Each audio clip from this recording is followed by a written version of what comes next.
El día de hoy vamos a estudiar el tema No moriréis.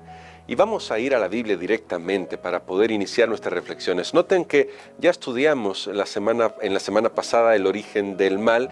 No se puede explicar, es un misterio, pero vemos a un ser que abusó de su libertad para ir en contra de Dios, para rebelarse contra Dios. Y en los 2 días que acabamos de estudiar, hemos visto cómo usó estrategias para introducir el mal en este mundo, llevando a Adán y Eva a ponerse en su propio lugar. El propio lugar del enemigo es querer exaltarse por sobre Dios.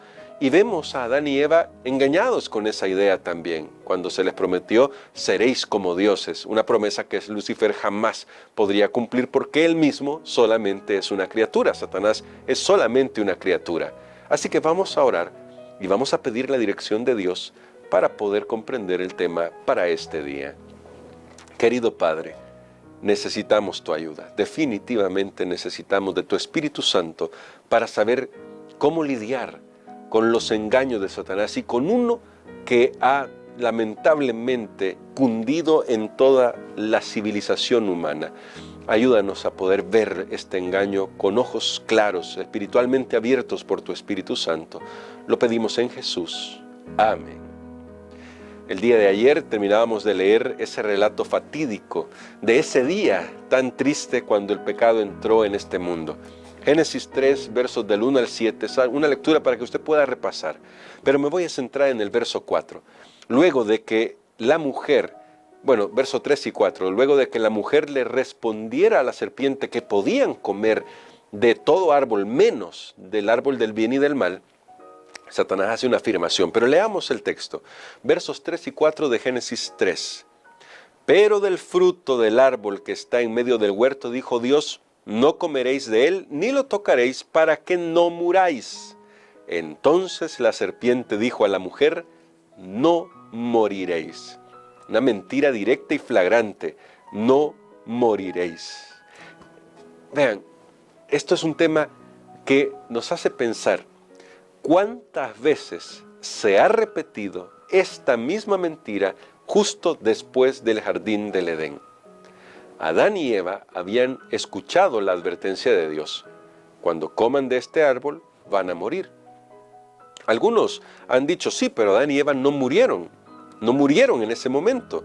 Bueno, no físicamente, pero hay una razón.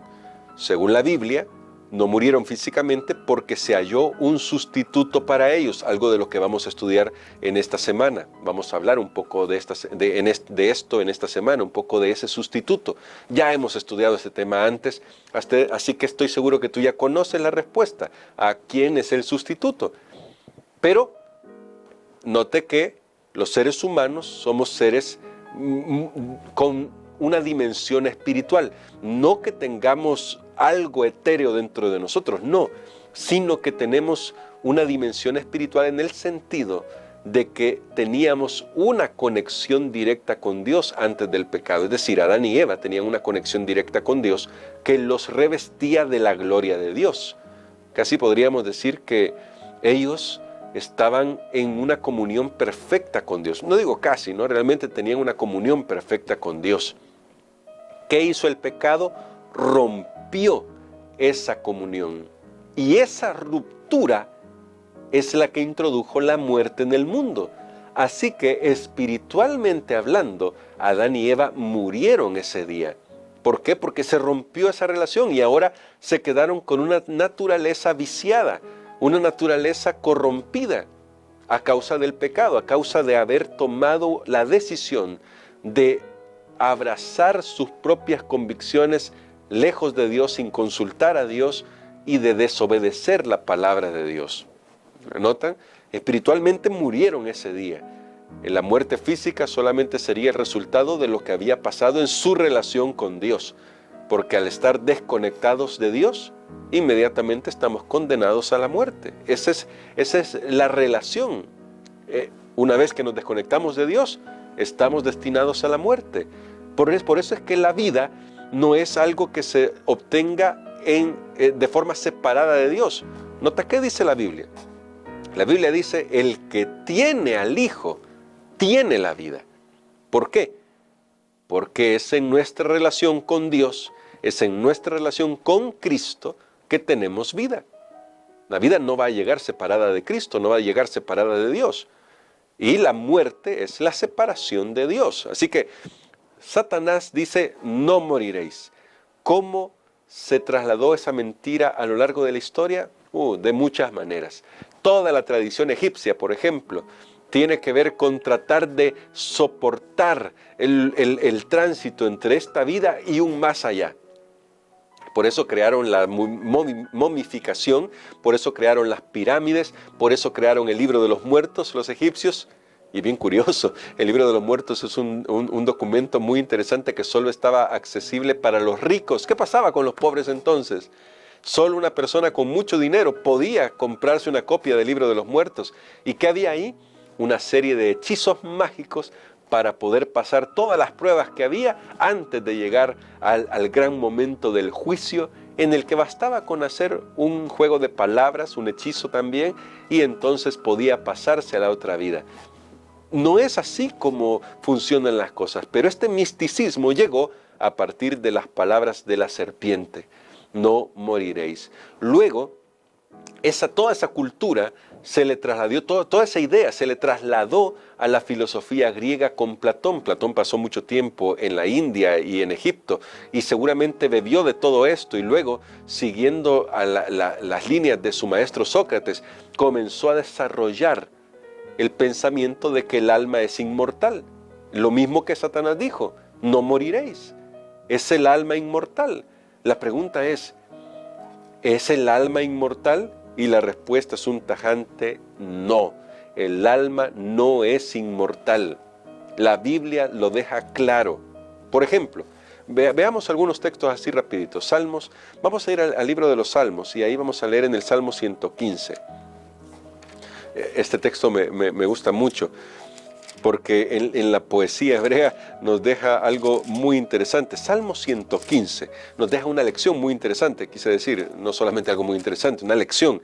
Mire lo que dice el Salmo 115, verso 17. No alabarán los muertos a Jah, ni cuantos descienden al silencio.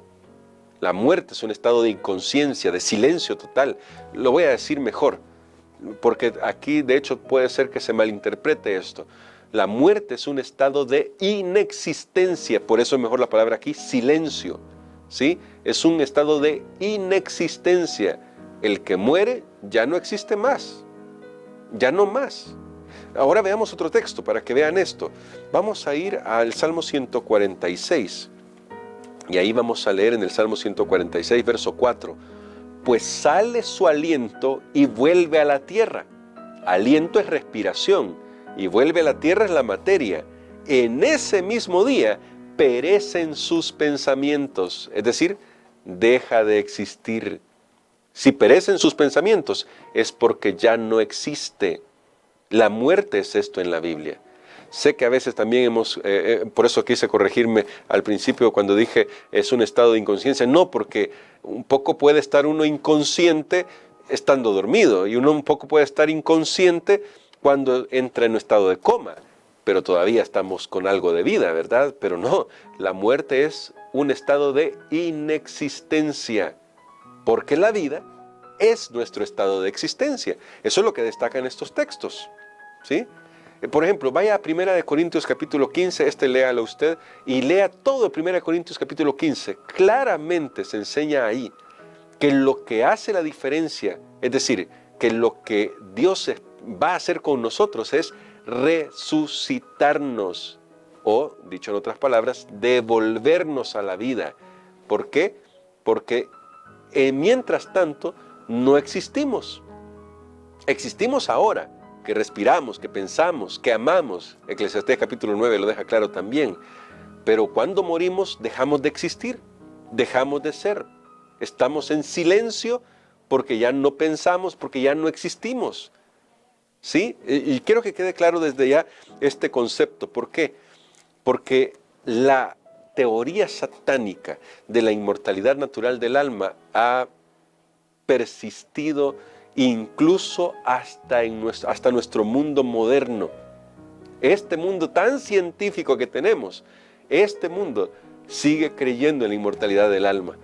Hay agencias así serias de investigación que están viendo cómo estudian, y hay un término que ahora están acuñando para eso, a las personas postmateriales.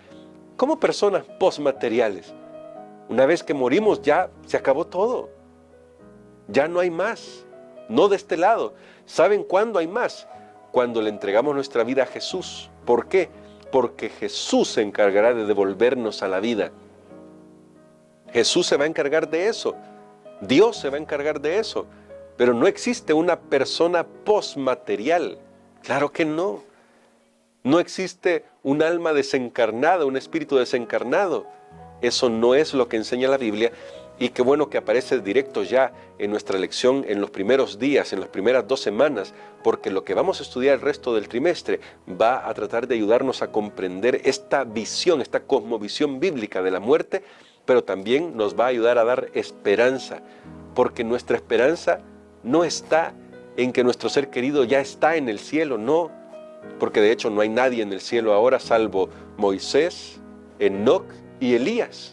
Son los únicos que están en el cielo y a los que resucitaron cuando Jesús resucitó. Eso es lo que está registrado en la Biblia. Pero ellos resucitaron. No es que cuando murieron se fueron al cielo, porque eso no existe.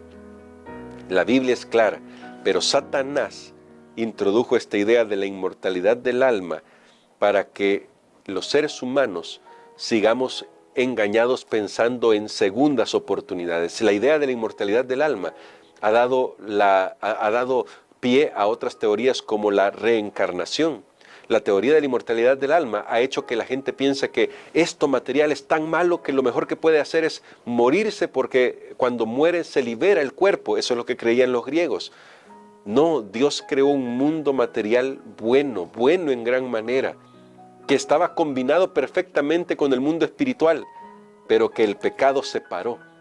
Ahora, mi hermano y mi hermana, Dios quiere que usted ponga su fe en Él, porque Él es el que nos da verdadera esperanza. No es la idea de la inmortalidad, porque esto no existe.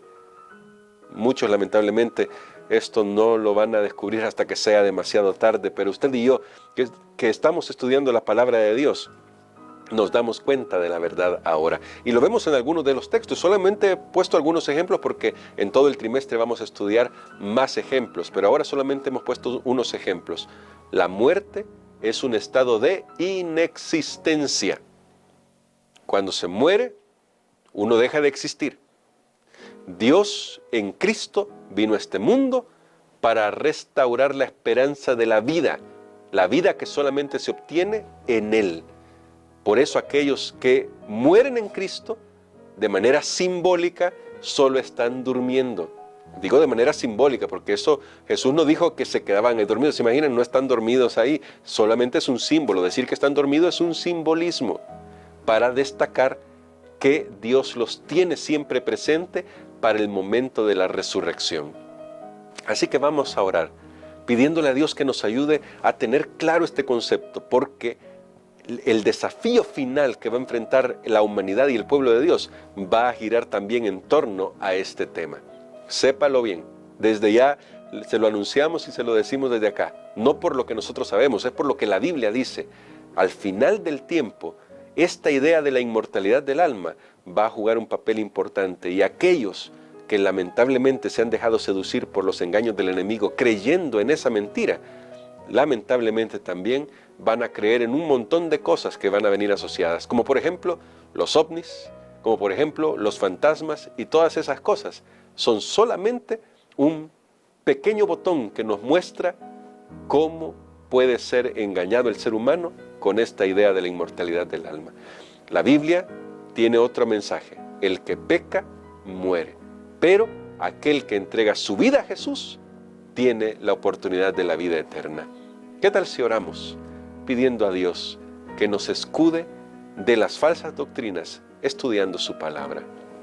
Querido Dios, gracias te damos por tus misericordias. Gracias porque tú has cuidado de nosotros, y gracias, oh Dios, porque tú nos das una clara luz respecto a lo que sucede cuando nosotros morimos.